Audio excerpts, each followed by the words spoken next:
Hi there, my name's James Menzies of J Menzies Productions. Welcome to another episode of Plane Chasing. Today I have with me Stephen Jones of Tornado Intercept. Hi Stephen, welcome to the show. How you doing, James? Now first off, tell me a little bit about yourself, where you grew up, where you're from originally.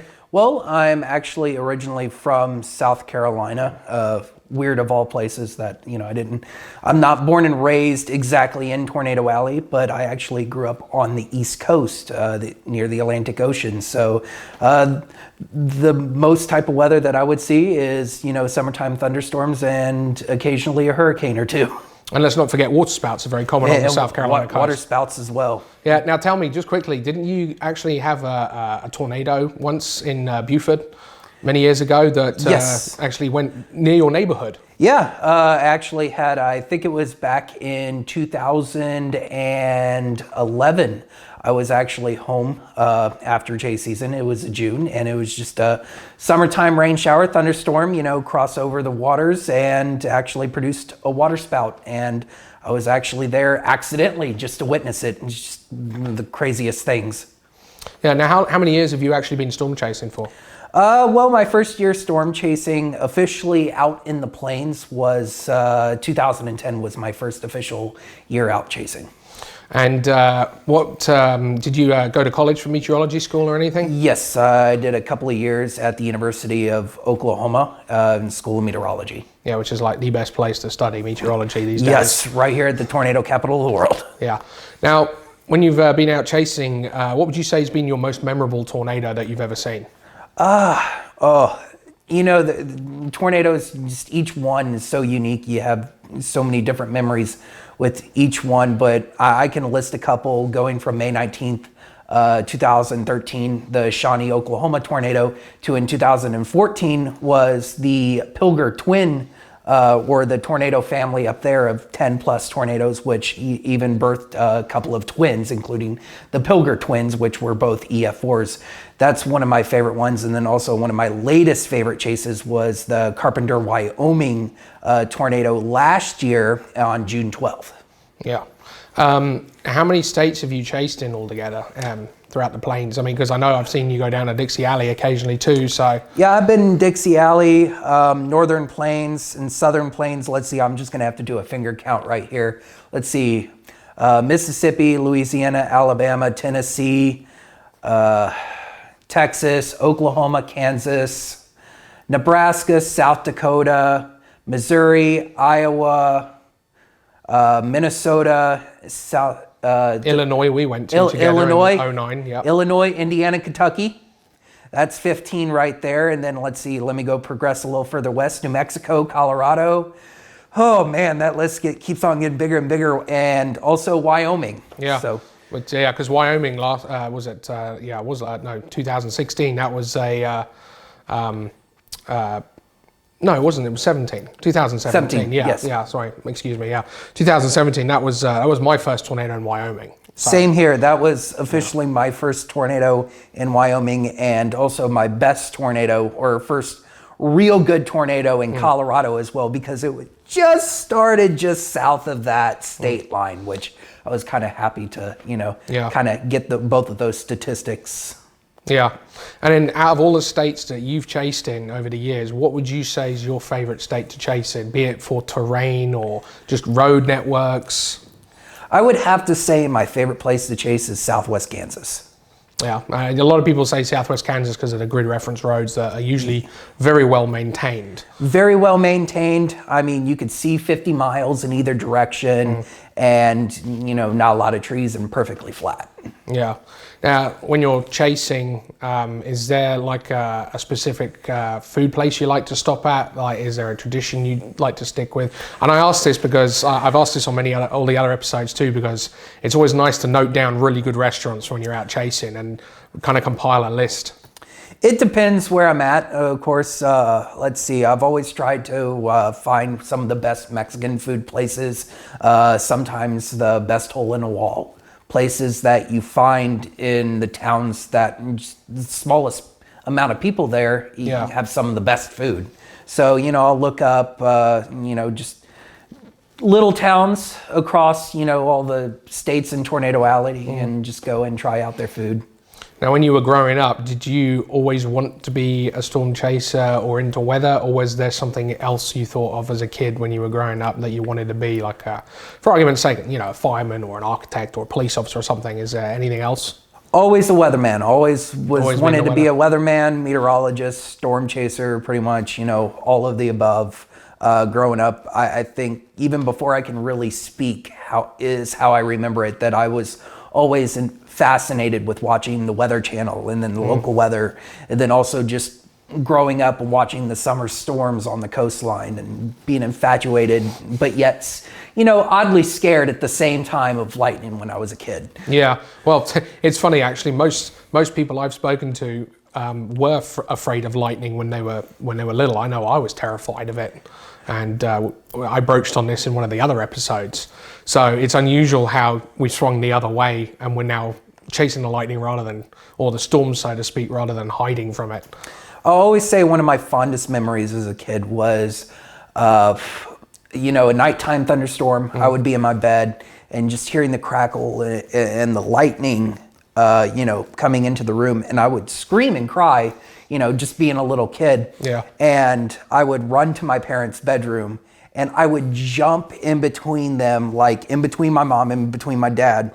And, that would be my little safe spot. But I still couldn't go to sleep. I would always have my head raised against my dad's shoulder, looking out the window. There was just that little bit of curiosity Just there, that curiosity. that Curiosity. I wanted to, be awake for the brightest strikes that would come through the window, or even being able to see a bolt in the sky was some of my fondest memories as a kid, was just looking up at the sky and seeing bright bolts. I remember counting between the thunder and the lightning and getting all that down when I was a kid, and been able to understand, that 5 seconds 5 seconds is equal to a mile between your lightning and thunder. Yeah.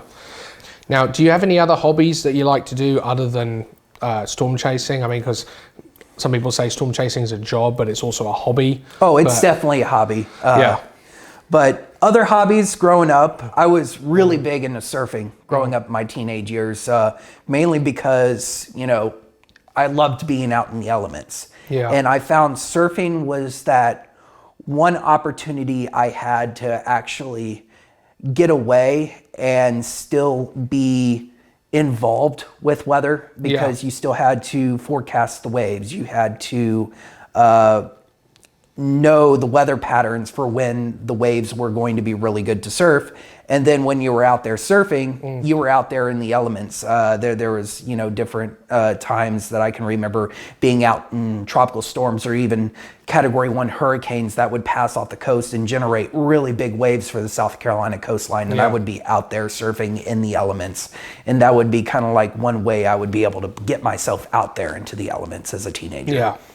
Now, what would you say throughout all these years of chasing has been your biggest achievement so far? Well, one of my greatest achievements that I feel like personally is, at the end of the day, when you have a chase and the chase is all said and done, and you're able to, go home and actually, you're part of breaking weather or breaking news that is, part of weather. And you go and you're able to actually see sometimes your footage on the news.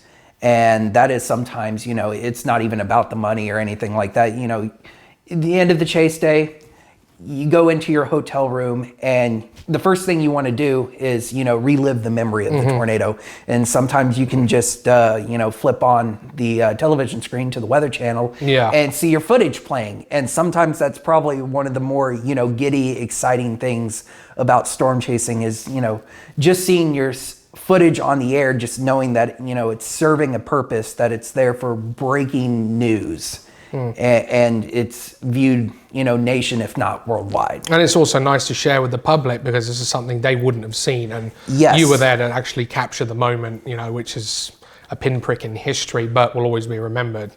And it's like people here in Oklahoma, there are people that live here in Oklahoma City that have never seen a tornado outside a TV screen. And for me, seeing plenty of tornadoes in my lifetime, already, and just someone who has lived here with all the significant tornadoes that already happened and still have never seen one.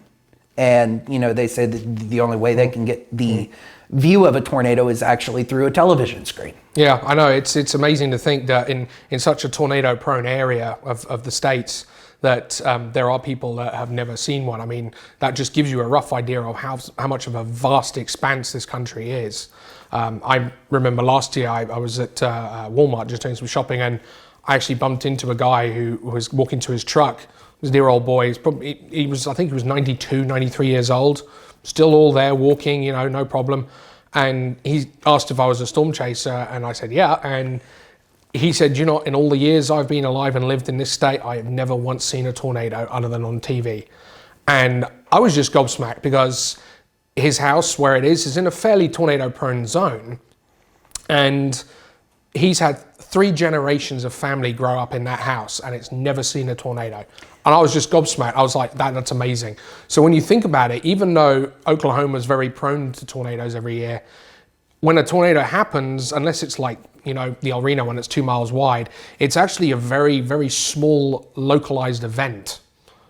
So like, for instance, the Moore tornado in 2013, when I was leaving my house to go and intercept the storm, I had blue sky here at my house in Norman, yet there was an EF5 starting to develop just west of, you know, Moore.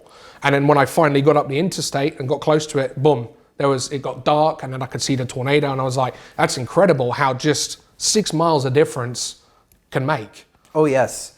And every single time that someone, you know, tells you, you know, I live in the most tornado-prone city in the world. Yeah. And still yet have never seen a tornado.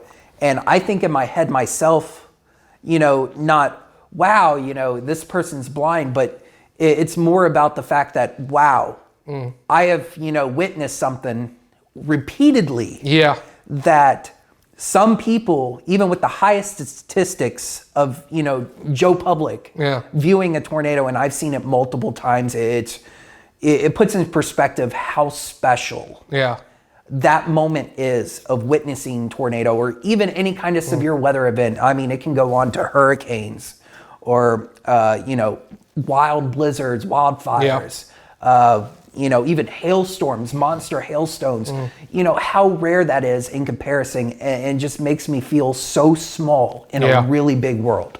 Yeah, and even then at that point, you know, you've seen so many tornadoes like me and many other people have. And I broached this subject with Tim as well when I interviewed him. You know, it's amazing that we still don't understand the dynamics of tornadoes. We know the conditions that form them, but at the same time, this supercell that you know, that's in the same environment as the one next to it would produce a tornado, yet that other one doesn't. But it's the same dynamics and environment. So there's still a lot we don't know. And that could also explain a lot why people don't always see a tornado, because tornadoes are really, for the lack of a better word, a rare occurrence. And it is purely luck on whether you see one or not. Unless, of course, you're Scott Peak. Hi, Scott. Hi, Scott. Because he always seems to find them. Yeah, Scott Peak, the tornado magnet. Yeah, the tornado magnet. Yeah, if you're going to see a tornado, just follow him. But not Colt. No, yeah, not Colt. Don't follow Colt. We love you guys. We're just kidding. Love you.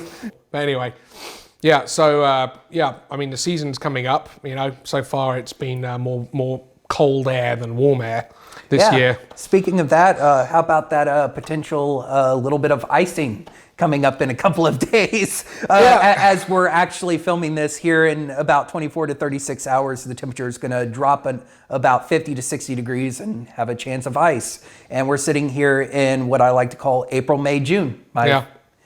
You know, favorite 3 months of the year for tornadoes, and we're talking about ice and winter. Yeah, I know.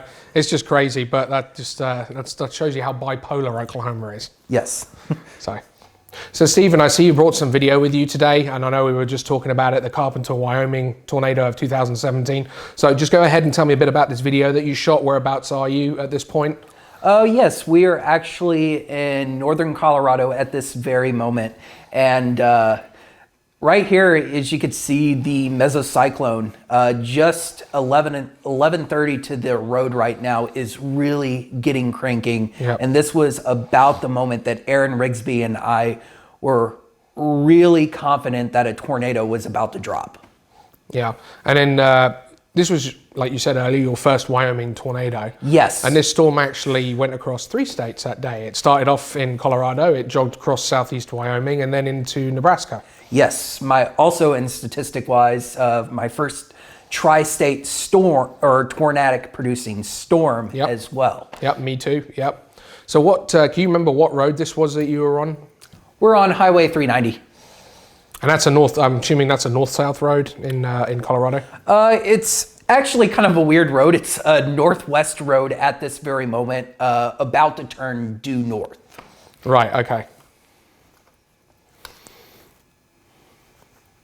Had some pretty big hail on the ground too. Yeah, we were actually starting to get some golf ball to even a little bit of tennis ball sized hail starting to form or drop out of the rear flank downdraft at about this time. Yeah, and this was a fairly significant day for Wyoming actually, because the atmosphere was really unstable. The atmosphere itself was personally for me, completely unseen.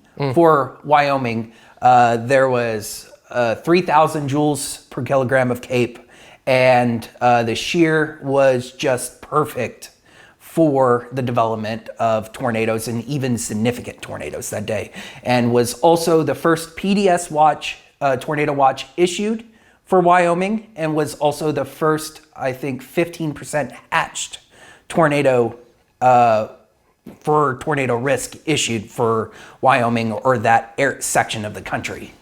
Yeah, because it was almost like a reverse effect going on in Wyoming, because up north it was warmer and more humid than it was in Texas and Oklahoma. In Texas and Oklahoma, I think it was actually a lot cooler.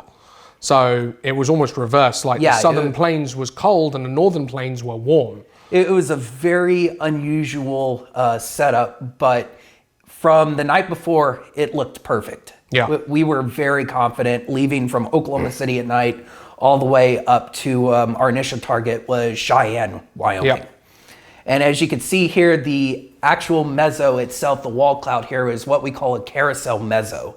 Anytime that I have seen a really stout carousel meso like that, just really what we call ripping, that's when we know that a tornado is about to produce, or it's about to produce a tornado. Yeah, when you have that much motion up there, a lot of times you can usually say, yeah, there's going to be a tornado, because more often than not there is.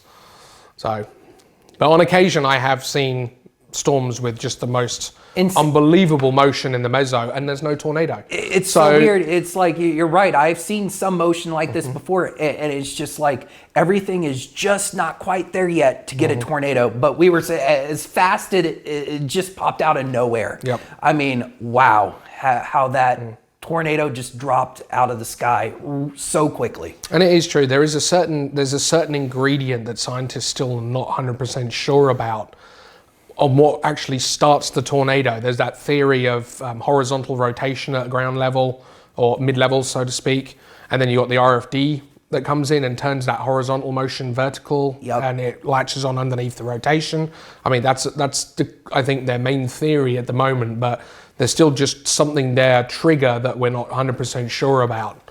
And it's just incredible. Just typically on this storm, the bases were incredibly high for what we typically want to see for tornado genesis. Exactly, and this base was rather high. I was actually, kind of pessimistic at first, but when we saw that mesocyclone and of course that first tornado touchdown there, we were actually, rather confident that this was going to be a significant tornado. Yeah, and of course in Wyoming, you're at a much higher elevation than you are in the plains. Yes, so you do not need that much moisture, or as much moisture as you would, let's say, as if you were down in central and southern Oklahoma. Yeah, because like Colorado, it's very much an upslope effect.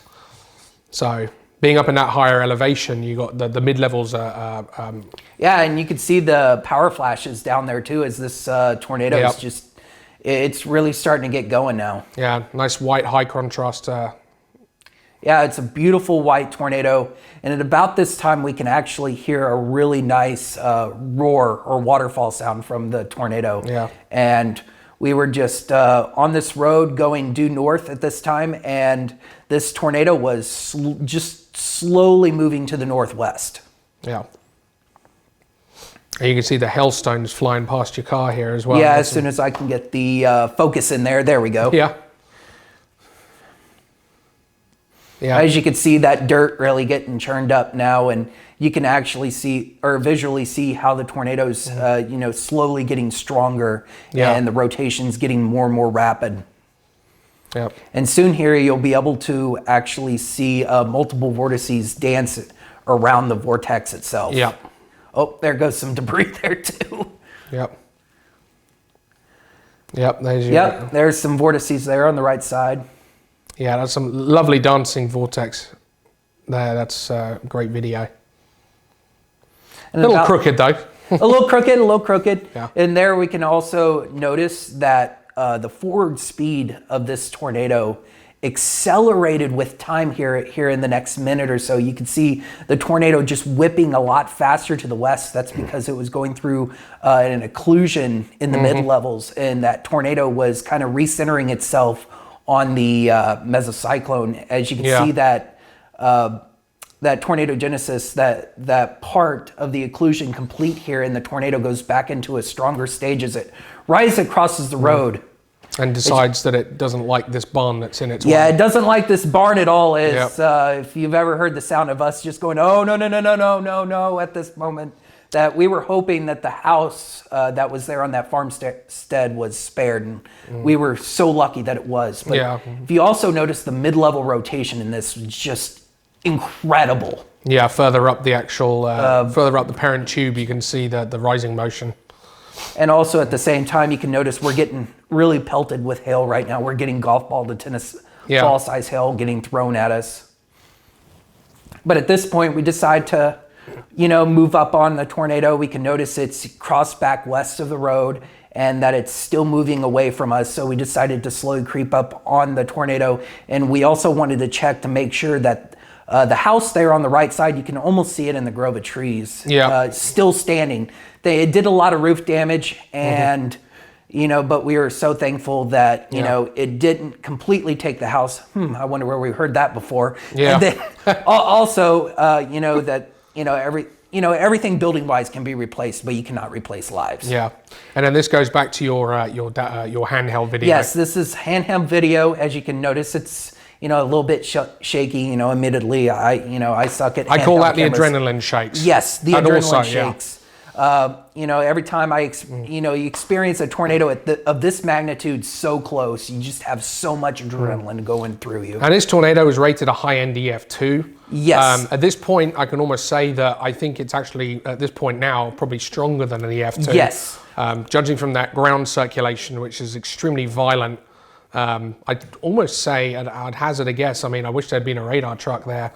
I'd hazard a guess that that's probably a good EF3 right there at that point. Oh, yes. So, just scooting around these power lines. The great thing about this tornado here is that it managed to really snake its way through several buildings and even managed to snake around a town. So thankfully... And amazingly missed the power lines too. Yes. Well, you can see a little line on the road here, yes. but it actually went around this very short distance of power lines.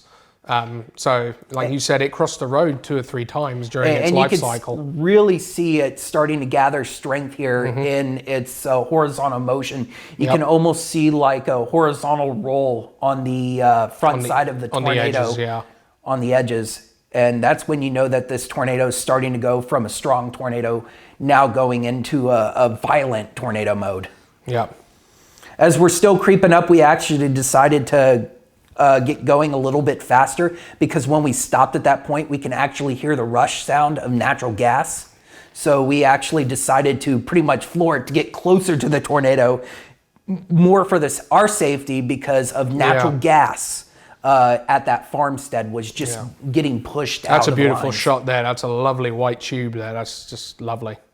And the more this tornado evolves, reminds me so much of the Manchester, South Dakota roadbound that Tim Samaras got years back. Yeah, As you can see here, it's really starting to widen out. It's like a really fat almost perfect stovepipe. Yeah, that is, yeah. As you can see, some of the cracks on the windshield right there for when some of the hail hit us.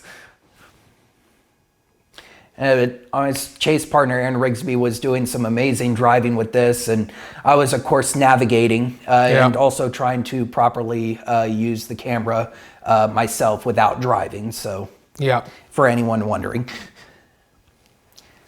And as you can see here to the left, as the tornado's to the left, we have a farmstead out there that we thought was an abandoned house, but turns out it was not, but it tore up a barn. And but it does hit this house here. It does hit this house, as you will see the roof just go flying off the house as it gets sideswiped by the vortex. And what's interesting about this shot too is as you see it at the house, you can actually see the wind fields off the roof of the house. You can see the wind fields condensing off the roof. That will just show you how the magnitude of how fast the wind is going at that moment. And the house isn't even fully in the tornado, and you can see all the bunch of debris from that farmstead. And this is just a little bit out. About 30 seconds later, we came across this oil truck or this gasoline truck. As you can see, the road sign just go flying by. That was just trying to get pulled with the tornado. And you can see this is even further off in the distance, just eating up that Wyoming mud. What a tornado. One of my favorite, what was the best day of last year was this tornado. So much fun, such good memories.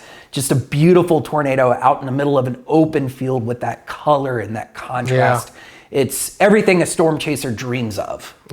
Absolutely. I agree with that. And here's the rope out right here. And you can just see how that violent motion that drill bit is. That's a very strong, even at rope out stage there. So, and then of course, eventually the RFD just yes, and you can see the tube just go all the way up, and I try to show a little bit of that structure. You can see it. It's a lovely bit of video.